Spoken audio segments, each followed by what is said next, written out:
This is actually going to be really interesting, Trevor, because this will be quite a sort of. I think you've tried a Kriek, but it was a long time ago. Wasn't that one we done with Jan and Beelan? Wasn't that a cherry?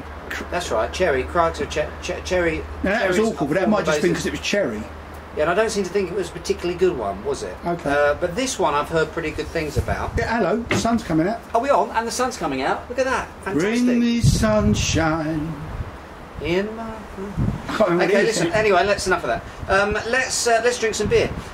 Kriek. Mariage Parfait. Do you like the pronunciation, Trev? Not at all. Okay.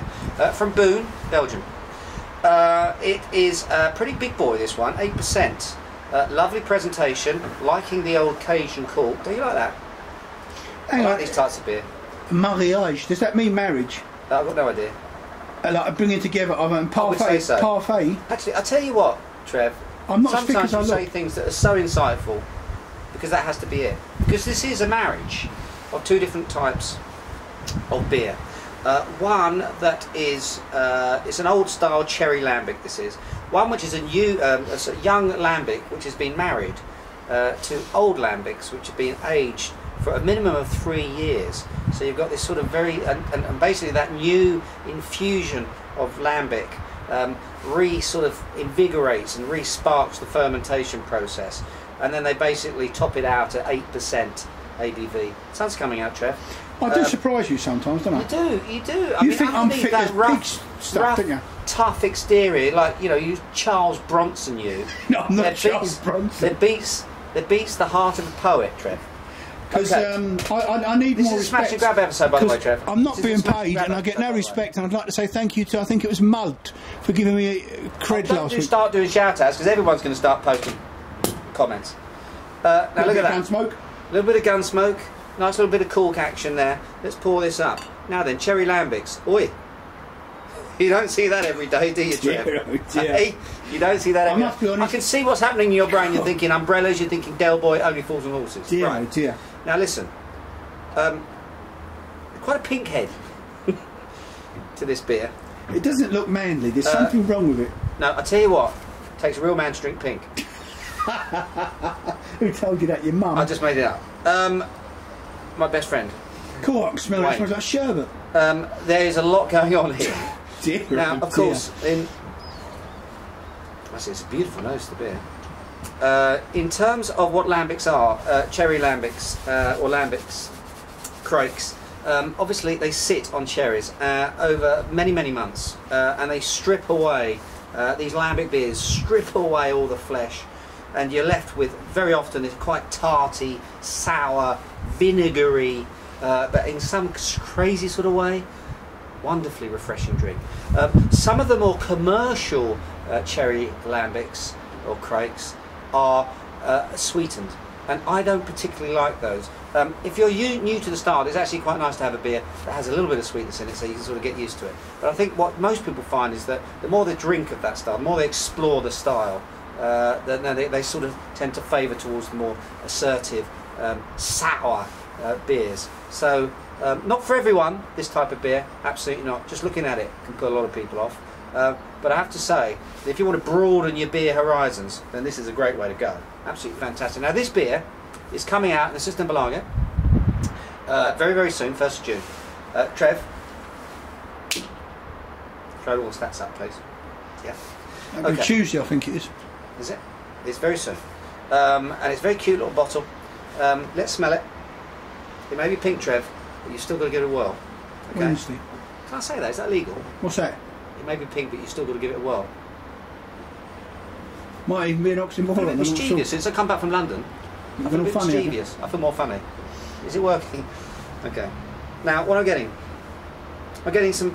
It's a lovely smell. There's sourness there, absolutely. There's a little bit of red onion, balsamic vinegar, white.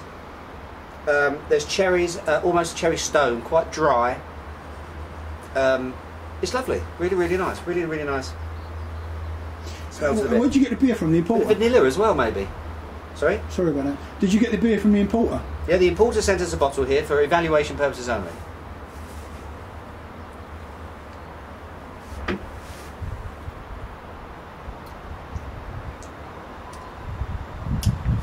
Well, it has that little tang at the end that you do associate with this style of beer. It's smooth. It's surprisingly smooth. There's quite a bit of sweetness. Now this is from 2008, okay? 2008. And yet there's still, I think, a little way for this to go. It can still get a little bit more dry, a little bit more aggressive. Now, you can argue whether you like that or not. If you like your beers to have a little bit of sweetness in there, then actually this is probably the right time to drink it. Personally for me, I might just leave it there for another year or two. I think it might actually just develop really, really nicely. It's quite flat in the mouth in terms of the carbonation. It's quite soft in the mouth. But there's actually a really nice level of acidity building up. It builds and builds in the back there. Get that sort of puckering bitterness that you expect, or tartness, should I say, that you expect.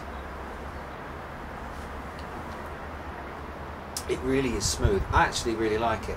It's kind of like, it's not one of those big aggressive Kriek. So if you look after one of those, then you should look more towards Dry Fontaine or you know, those styles of beers. High Fontaine. But this is, I think, if you're new to the style, or you just want to sort of trade up a little bit, then this is absolutely the way to go.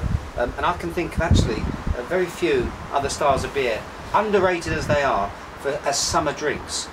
Nicely chilled, pop this open, you, your partner, sitting outside, sharing a bottle of this on a nice warm summer's evening. It's absolutely gorgeous. These are very, very underrated in terms, I think, of summer beers. Refreshment value is very high. 8% though, so it's still actually fairly lively in the alcohol department. But I like it, Trev. I'm intrigued. It's intriguing. That's the word. Intriguing. In terms of ratings, Trev, I'm going to go. I haven't done this for a long time. I was waiting for that. Oh, I hit it. You got the camera. In terms of ratings, Trev, I'm going to go 4. I'm going to go 4. We've done 4 for a long time, have we? I think it's 4. I was 3.9. 4 is tidy. Going to do that. Okay, so that's it. That was a true Smash and Grab episode, Trev. Until next time, everyone. Remember, drink pink.